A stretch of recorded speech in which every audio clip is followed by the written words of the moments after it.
ஆண்டவராகிய இயேசு கிறிஸ்துவின் நாமத்திற்கு மகிமை உண்டாவதாக. இந்த நல்ல நாளிலே உங்கள் யாவரையும் நான் வாழ்த்துகிறேன். இந்த நாளின் தியானத்திற்கு என்று தெரிந்து கொள்ளப்பட்ட வேத பகுதி 1 சாமுவேல் 17 அதிகாரம் 39 40 வசனங்கள். 1 Samuel chapter 17 verses 39 and 40. அவனுடைய பட்டயத்தை தாவீது தன் வஸ்திரங்களின் மேல் கட்டிக்கொண்டு அதிலே அவனுக்கு பழக்கமில்லாததினால் நடந்து பார்த்தான்.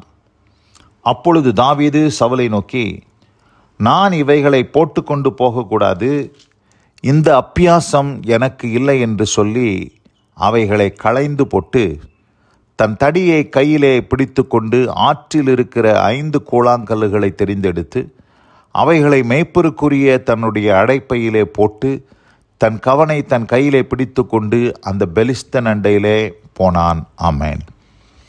பிரியமானவர்களே, நான் வாசிக்க கேட்டதான இந்த வார்த்தைகள் தாவீதினுடைய வார்த்தைகள். தாவீது பெலிஸ்தனாகிய கோலியாத்தை எதிர்கொண்டு யுத்தத்திற்கு அவன் கடந்து வந்த வேளையிலே நடந்த சில சம்பவங்கள் என்பதை நாம் அறிந்திருக்கிறோம். இங்கே என்ன நடந்தது? ராஜாவாகிய சவுல் தன்னுடைய வஸ்திரங்களை, தன் யுத்த ஆயுதங்களை தாவீதுக்கு கொடுக்கிறார். 38 வசனத்தை வாசிக்கிறேன். சவுல் தாவீதுக்கு தன் வஸ்திரங்களை உடுத்துவித்து வெண்கலமான ஒரு சீராவை அவன் தலையின் மேல் போட்டு ஒரு கவசத்தையும் அவனுக்கு தரிப்பித்தான். இவைகளெல்லாம் போட்டுட்டு தாவீது நடந்து பார்க்கிறார். அவர் வஸ்திரத்தின் மேலே ஒரு பட்டயத்தையும் கட்டி கொள்கிறார். ஆனால் தாவீதுக்கு பார்த்திங்கன்னா அது கம்ஃபர்டபுளாக இல்லை. அது பார்த்திங்கன்னா ஒரு இடையூறாக இருந்துச்சு. அந்த யுத்த ஆயுதங்கள், அங்கே போடப்பட்டிருக்கிற யுத்த வஸ்திரங்கள் எல்லாம், அந்த தலைச்சீரா, அதனுடைய காரியங்கள் எல்லாம் அவனுக்கு ஒரு தடையாக இருந்துச்சு. அது அவனுக்கு ஒரு லகுவாக இல்லை. அதனால் என்ன சொல்கிறாரு, நான் இதெல்லாம் போட்டுட்டு போகக்கூடாது, இதில் எனக்கு அப்பியாசம் இல்லை, அதாவது பழக்கம் இல்லைன்னு சொல்கிறார். இதில் எனக்கு பழக்கம் இல்லை, நான் இதை களைந்து போட்டு என் கையில் வெறும் தடியையும் ஆற்றில் இருக்கிற 5 கூழாங்கல்லையும் என்கிட்ட இருக்கிற கவனையும் நான் எடுத்துகிட்டு போய் அந்த கோலியாத்தை நான் மேற்கொள்வேன்னு சொல்லி போகிறாரு. அதே மாதிரி ஆண்டவர் அவரோடு இருந்தார். அந்த கோலியாத்தை அவர் மேற்கொள்கிறார். ஆனால் இந்த இடத்துல நம்ம கற்றுக்கொள்ள வேண்டிய மிக முக்கியமான ஒரு ஆவிக்குரிய பாடம் என்னவென்று சொன்னால், தாவீது மறுபடியும் சவுலினுடைய சேனையிலே அவர் ஒரு யுத்த வீரனாக மாறினார். அவர் அநேக யுத்தங்களை, இஸ்ரவேலின் யுத்தங்களை நடப்பிக்கிற ஒரு தளபதியாக சவுலுக்கு தாவீது மாறினதை நம்ம யாவரும் அறிந்திருக்கிறோம். ஆனால் பாருங்க என்ன நடந்தது. தாவீது மறுபடியும் அந்த கவன்கல்லையும் கையில் ஒரு தடியையும் 5 கூழாங்கல்லையும் வச்சுக்கிட்டே நான் இதை வச்சே நான் யுத்தம் பண்ணி எல்லாரையும் ஜெயிப்பேன்னு சொல்லலை. அதற்கு பின்னதாக, அதாவது கோலியாத்தை கொன்றதற்கு பின்னதாக தாவீது அந்த கவன்கல்ல, கூழாங்கல்ல அதெல்லாத்தையும் அதோடு விட்டுறார். விட்டுட்டு அடுத்த நிலைக்கு வரார். அடுத்த நிலை என்ன? அவர் ஒரு யுத்த புருஷன். அந்த யுத்த புருஷனாக இருப்பதினால் அவர் அங்கே பட்டயத்தில் அப்பியாசம் இல்லைன்னு சொல்கிறாரு. முதல்ல என்ன சொல்கிறாரு, இந்த பட்டயத்தில் எனக்கு அப்பியாசம் இல்லை, என்னால் அதை யூஸ் பண்ணதுக்கு தெரியாது அப்படின்றாரு. ஆனால் அதற்கு அப்புறம் அவர் ஒரு யுத்த புருஷனாக மாறின பொழுது அவர் அநேக யுத்தங்களை நடப்பித்தார். அவர் எப்படிப்பட்டவராக மாறினார் என்றால், மறுபடியும் கூழாங்கல்லும் கவனையும் வச்சுக்கிட்டு அவர் யுத்தத்துக்கு போகல. அதை விட்டுட்டு அவர் பட்டையும், ஈட்டி, அம்பு, வில்லுன்னு சொல்லி எல்லா யுத்த ஆயுதங்களையும் அவர் கையாளுகிறவராக, அதில் அப்பியாசப்படுத்தப்பட்டவராக அவர் காணப்படுகிறார். அதுபோல தான் இன்றைக்கு நீங்களும் நானும் ஆவிக்குரிய வாழ்க்கையில் நாமும் அப்படிப்பட்டவர்களாக இருக்க வேண்டும். இந்த இடத்துல பாருங்கள், தாவீது என்ன செய்கிறார் பாருங்கள். ஒரு சமயம் சவுல் தாவீதை வேட்டையாடுவதற்கு துரத்தின பொழுது தாவீது கையில் பட்டயம் எதுவுமே இல்லாமல் அவர் ஓடி போகிறார். ஓடி போன பொழுது எங்கே வராரு? நோபில் இருக்கிற ஆசாரியனாகிய அகிமெலேக்கு இடத்திற்கு அவர் வருகிறார். வந்த பொழுது என்ன கேட்குறாரு? 1 சாமுவேல் 21:8, தாவீது அகிமெலேக்கை பார்த்து, இங்கே உம்முடைய வசத்தில் ஒரு ஈட்டியானாலும் பட்டயமானாலும் இல்லையா? ராஜாவின் காரியம் அவசரமானபடினால் என் பட்டயத்தையாகிலும் என் ஆயுதங்களையாகிலும் நான் எடுத்துக்கொண்டு வரவில்லை என்றான். அந்த இடத்துல தாவீது மறுபடியும் ஒரு கவனையும் கூழாங்கல்லையும் கேட்கல. தாவீது எதை கேட்குறாரு? ஒரு பட்டயம் இருக்குமா? ஏனென்று சொன்னால் தாவீது எதில் அப்பியாசப்படுத்தப்பட்டார்?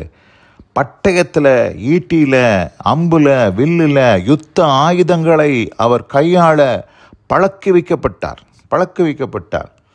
பிரியமானவர்களே, இதிலிருந்து நாம் என்ன கற்றுக்கொள்கிறோம் என்று சொன்னால், பட்டயம் எதற்கு ஒப்பனையாக இருக்கிறது என்று நாம் பார்க்கும்போது, எபிரேயர் 4ஆம் அதிகாரம் 12ஆம் வசனத்தை வாசிக்கிறேன். தேவனுடைய வார்த்தையானது ஜீவனும் வல்லமையும் உள்ளதாயும் இருபுறமும் கருக்குள்ள எந்த பட்டயத்திலும் கருக்கானதாயும் ஆத்துமாவையும் ஆவியையும் கணுக்களையும் ஊனையும் பிரிக்கத்தக்கதாக உருவ குத்துகிறதாயும் இருதயத்தின் நினைவுகளையும் யோசனைகளையும் வகையறுக்கிறதாயும் இருக்கிறது. அப்போது கர்த்தருடைய வசனம் இருபுறமும் கருக்குள்ள பட்டயம்னு சொல்கிறார். அப்போ அந்த பட்டயத்தில் நமக்கு அப்பியாசம் இருக்கணும். ஒருவேளை நீங்கள் விசுவாசிகளான போது கர்த்தருடைய வசனத்தில் பழக்கம் இல்லாதவர்களாய் நீங்கள் இருந்திருக்கலாம். ஏதோ ஒரு வாக்கு தத்துவம், ஏதோ ஒரு வசனம், ஏதோ ஒரு சின்ன சங்கீதம் தான் எனக்கு தெரியும், அதை வச்சுக்கிட்டே நான் காலத்தை ஓட்டினேன் அப்படின்னு சொல்லி நம்ம இருக்கக்கூடாது. நம்ம கர்த்தருடைய வார்த்தையில் தேறினவர்களாக மாற வேண்டும். கர்த்தருடைய வசனத்தில் பழக்க வைக்கப்படுகிறவர்களாய் நாம் மாற வேண்டும். அதுதான் அந்த பட்டயத்தின் அனுபவம். எனக்கு கவனும் கல்லுமே போதும், நான் அதிலேயே என் காலத்தை ஓட்டுவேன், கடைசி வரைக்கும் நான் கவனை வச்சுக்கிட்டே, கல்லை வச்சுக்கிட்டே நான் யுத்தம் பண்ணுவேன்னு தாவீது சொல்லலை. தாவீது எல்லா ஆயுதங்களையும் அவர் கையாள பழகி கொண்டார். அதுபோல் இன்றைக்கு நீங்களும் நானும், இன்றைக்கு நமக்கு ஒரு போராட்டம் உண்டு, நமக்கு ஒரு யுத்தம் உண்டு. நமக்கு யாரோட யுத்தம் சொன்னால் சாத்தானோட நமக்கு யுத்தம் உண்டு. அந்த யுத்தத்தில் முக்கியமான ஆயுதம் எதுன்னு கேட்டிங்கன்னா கர்த்தருடைய வசனம்.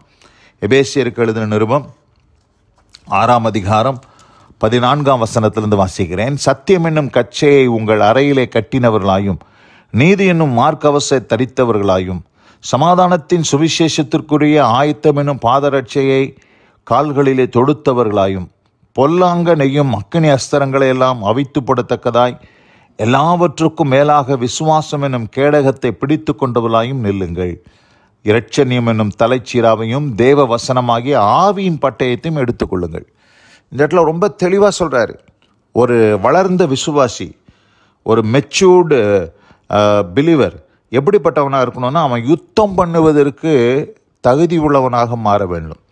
எனக்கு அப்பியாசம் இல்லை, நான் அப்படிலாம் செய்ய மாட்டேன்னா நம்ம சொல்லக்கூடாது. தாவீது அன்றைக்கு சொன்னார், ஆனால் அதற்கு பின்னதாக எல்லாவற்றிற்கும் அவருக்கு ஒரு அப்பியாசம் இருந்தது.